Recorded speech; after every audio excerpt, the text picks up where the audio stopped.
On the program this morning, we'll be talking insecurity, of course, with regards to the middle belt in focus. And of course, to have this conversation this morning with me, I'm being joined by my guest in the person of Mr. Kenny Otumba, who is a public affairs analyst. Good morning, Mr. Kenny, and thank you so much for joining us. Good morning. It's always my pleasure to be with you on ITV. Thank you very much. All right, now let's get into the discussion. The renewed insecurity going on in the Middle Belt with respect to Benue State, what do you think could be the cause of these killings? Thank you very much. Quite a lot of issues can be attributed to the killing, but it has been known for the past 30 years. So it's not something recent. It has gone through almost all the administration in the Benue, right from Darie to Lalong, to even up to the recent governor. There had also been the recurrent violence in that area. So it's not new. It's just a renewed effort in the sense that following the same pattern. You can imagine within a couple of weeks in Benue, 2 of them people have been killed in Yelawata and Daudu community. In Taraba, in the same day, along the middle Bezo, Karimu and Karimu area community, and there are about 50. In Southern Kaduna, that covers Zango, Sakata, Kaura, and Kauru, and Chiku, and Kajunu, about 60 communities were involved. Southern Kebbi too, we have about 12 villages that are overrun. So within that axis is the call. Let me be frank with you. You will see clearly now that if you see the kind of dynamics of the insurgency, Northeast has been completely decimated by Boko Haram. Northwest, Northeast decimated by Boko Haram. Northwest Lukerewa is also operating in Northwest now as we are going. And also, if you go to the North Central, which is what we're talking about, the Mahmuda is also coming in there. So, which means it's a renewed effort, it's a fashion, it's a criminal gang, and basically what they do is because they have an inroad. Basically, in Benue, Benue is the food basket of the nation. We know it's very, the ground there is very rich. It's rich for farming. It's also rich to feed the cattle rearing. And you can imagine the recurrent issue we've had with pastoralists. Anywhere they go, they occupy indirectly, in the sense that usually by force. But basically, let's be very explicit in this. We have a lot of political insinuation, political innuendos in also Benue that is responsible for it. Also, we have also ethnic issue and religious bigotry. All those things are the one that comes together to form. But basically, the strength of this thing is farmer headers class because of their nature of that. They come to kill, to maim, to steal, and to occupy. All right. Some argue that this largely, especially given the issue of reoccurrence in the killings going on in Benue State, can be linked to ethnic cleansing. The other time we saw a video by one of this social media influencer, without mentioning his name, who went there and of course decided that some of the things he picked, were what he felt could be the tussle over this land grabbing of a thing because of the rich, endowment that the state, is blessed with. I'm talking about rich mineral resources, which of course you are also alluding something almost similar to it, especially given the fact that it provides food for their cattle, and of course, given the fact that it's strategic in terms of national reserve for food production.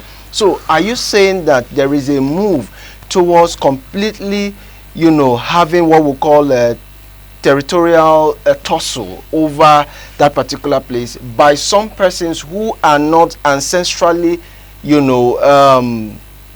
tied to Benue State, as it were? Let me be frank with you. The ethnic clashes, the ethnic rivalry, the farmer headers clash within that zone has spanned for more than 30 years.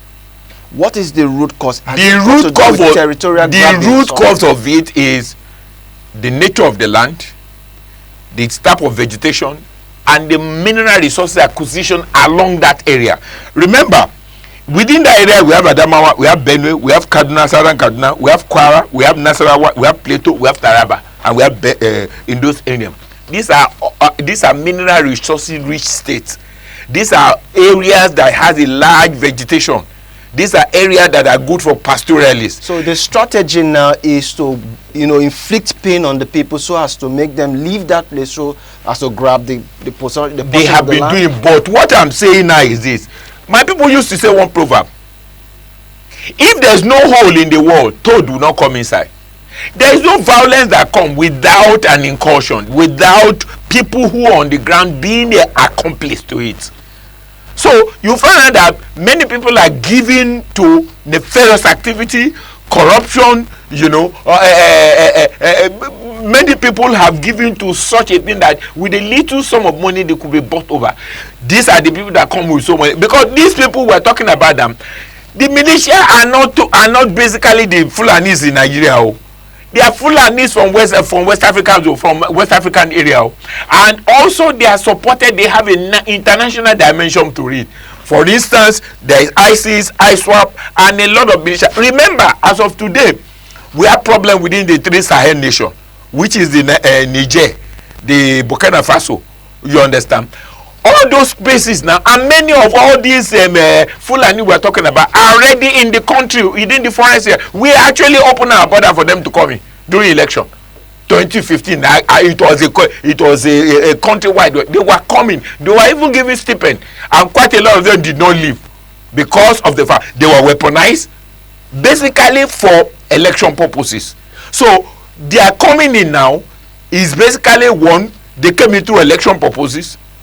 And also they also perpetuate themselves because of the rich state, the rich vegetation, the rich land, the rich resources, and also because some people, also because of political innuendos. The struggle to have power, struggle to control the national and the subnational is very tense. In fact, the struggle across the subnational is so tense, is saying that even the weakest link we have in Nigeria now is through the subnational. You will see clearly now that in that place now, a lot of issues, if we're talking about armed proliferation, it's within the area. If we're talking about humanitarian crisis, it's within the area.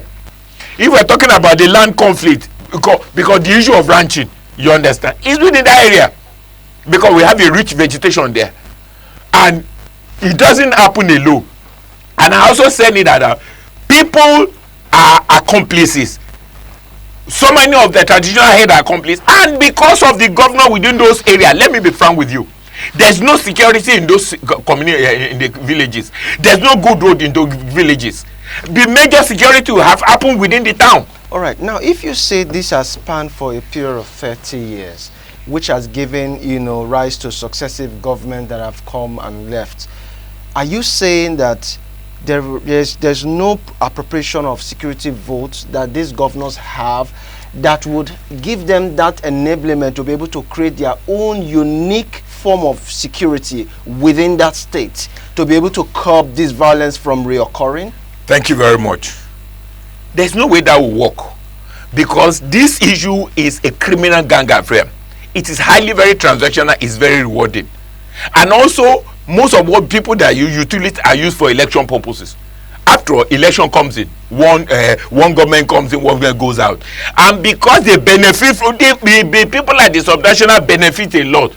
Come and see the security group, the governors. Let me be frank with you, the governors. So are you saying that the governors are directly at the profit end of this crisis? I'm not saying it's the governor. I said the governor because of the security vote. Many of them receive a lot of security vote.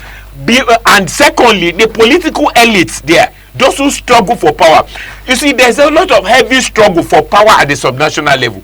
The political elites, the different parties, you understand, that comes in now, they perpetuate themselves, and also they've taken advantage of the forestry, because we are in those areas is a thick vegetation. And I told you now that we willingly imported them. We allowed them to come in, and many of them are within that forestry vegetation, and then some of them have settled there. Look, you brought them in for election, you weaponize them. after the election they won't release their weapon to you, and they also want, because during that election they were give, in fact the inducement to cause maiming. After all, Amechi came out to say the essence of the common practices among the political elite is to steal, to maim, and to kill, forceful hijack of power, transactional, and using ethnic rivalry, religious bigotry, and also, you know, to be able to continue to perpetuate themselves. Most of our political leaders live in hegemonic perpetuity in power. Some of them, whether in power or not, they still want to continue to reap the resources of the state. It's not limited to the governor. Across all the political class, they are involved. Because the governor, where I see them, that some of them don't think out of the box, and some of them, because of the fact that because of corruption, they have not developed the internal villages. There's no security there. And also the vulnerability, the risk are probably, most of all those things are concentrated, and yet they have security. And because we have poor concept of probity and accountability, suffice to say, even along this middle belt, all the security interfaces are there, armies are there, intelligence are there, DSS are there, police are there, their own vigilante are there. You now begin to ask, why do they go? Now, the governor seems to be appearing, especially with his posture, as being very overwhelmed with the situation, given the fact that you said all security apparatus are seen in Benue, yet the governor is pointing fingers at politicians who reside in Abuja to be directly sponsoring this killing. So are we saying that this would continue incessantly until his government leaves and another government comes in? Thank you very much. The governor is overwhelmed because he lacks what we call the leadership sagacity. He lacks what we call collaborative effort. He lacks what we call not having the real understanding of how to deal with security issues. You are the chief security of that nation. Now, ability to have a proper synchronization between the kinetic and non-kinetic. Ability to have a purposeful leadership that has a willpower to be able to galvanize relationships, to be able to sit down and plan. It's not a leadership that is blunt. It's not a leadership that speaks quiz English. Leadership that have not been able to extend olive branch to olive. It is when we all come together as one, we can fight evil. But when we begin to operate in silos, can we fight? Look at the divisive nature. For a governor to come out and say, people in Abuja are doing it, it means the man has lost the battle. The man has lost his battle. You can't be coming and you can't be insinuating. You are supposed to deal with the root cause of the problem. After all, day by day, their intelligence report. The first step in dealing with the root cause of the situation is identifying it first. He has said or made claims that those who are sponsoring this are, as you said, political elite or politicians, as it were, who reside in Abuja. What do you think needs to be done, having identified where the root cause of the situation lies? What do you think needs to be done next? Let me be frank. There is he has not been able to prove beyond reasonable doubt. So I'm not supporting the fact. Don't you think that he knows or has? No. Hold on. What I'm saying is, I'm saying generally that the political elites struggle for power. The political elites in Nigeria, this is general. They all have what we call machinery. What is machinery? These are the people they weaponize in order to win election. The political elites in Nigeria, they are self-centered. How come that incident have been there for more than 30 years? They've been having House of Assembly, is that not so?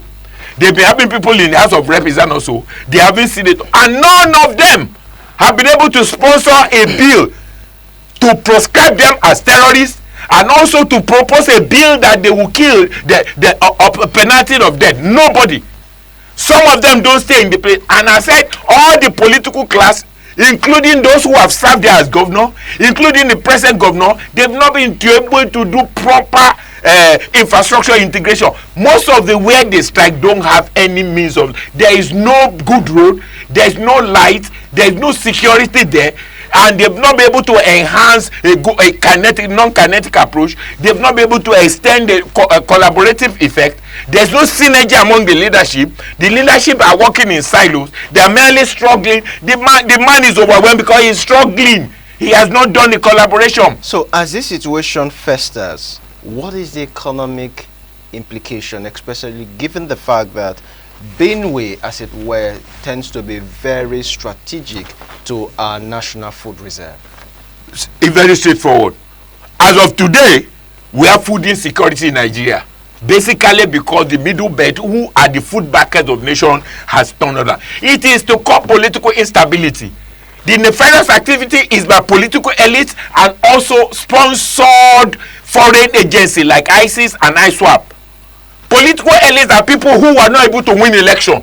They will continue to force them in order to put their own people there. You know, when governors leave, they're fond of putting their own stool there. And whenever they are not going to, they don't have the opportunity to put their stool there, they will fight the person in power until is either he give up or until they were able to snatch the power. So I'm saying now that there are compromises from the political elite across the length and breadth of those areas. Now, at this point, the situation has gone beyond national recognition. In fact, internationally, we have, reports that even the Pope has also lent his voice, especially commiserating with the families who lost their loved ones.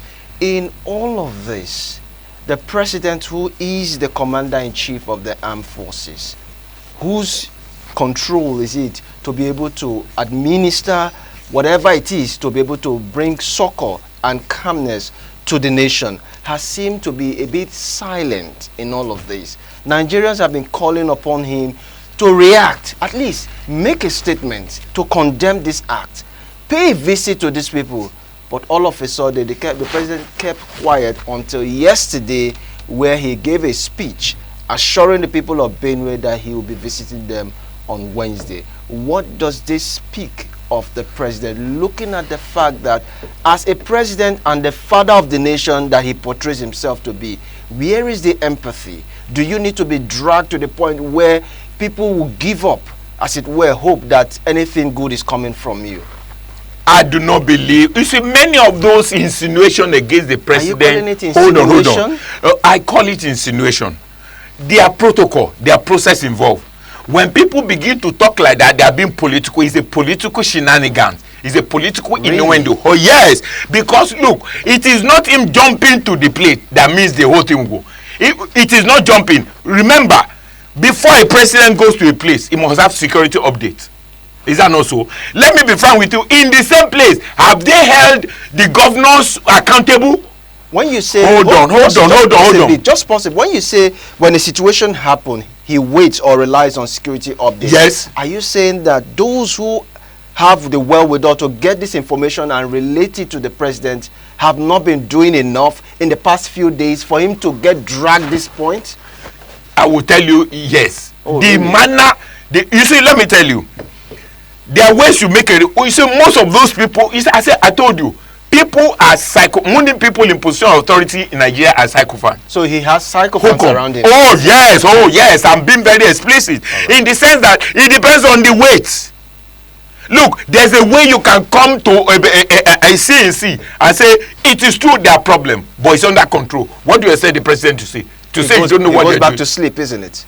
He's not sleeping. When the security architecture is saying they are in control, even if he goes, he's going to give them instruction. I don't believe when we do a blame game. Let us treat the issue. It is not the president going immediately that will solve the problem. The question now is this: do we have security architecture there? Yes. Do we have the army there? Yes. Do we have the air force there? Yes. Do we have the police there? Yes. Do we have IGP there? Yes. Do we have the? You can imagine the shame. All of this. Oh yet the situation still festers. Good. And yet the president still gets reassurance that his men are on top of the situation. Let me tell you, the question I'm saying is, I don't blame. I don't do blame game, and I don't follow Nigerian sycophants who will be able to say it's a blame game. The question is, we have national security advisor. We have armed forces security interfaces. We have the DSS. We have the intelligence bureau. It depends on the quality and this risk averse and the severity of the information that is given to him. And also we have the governors who are there.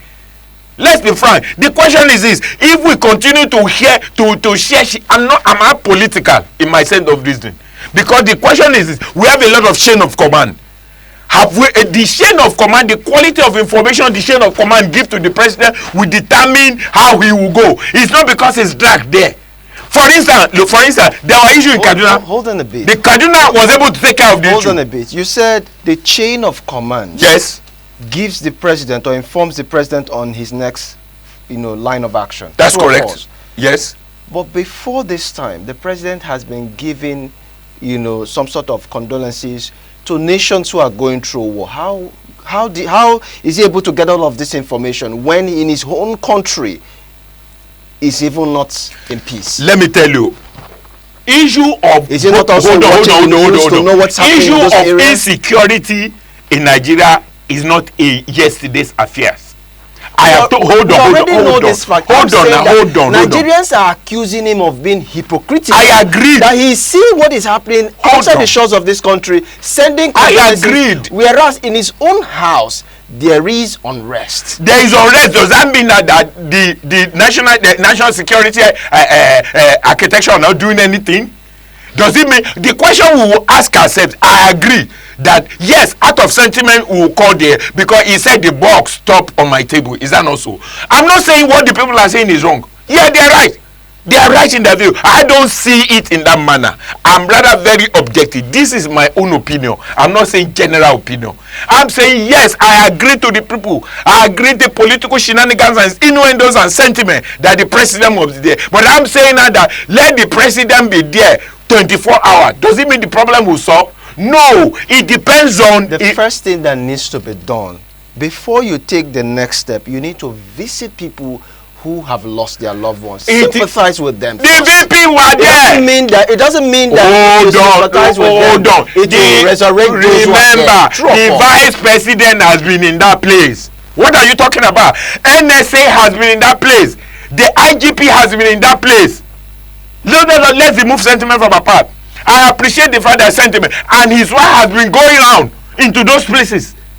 I'm saying that I'm not saying now that the sentiment the president should be there should be ruled out. I agree. But I'm saying does that solve the problem? As of today now, the chief of staff of army has relocated to the place.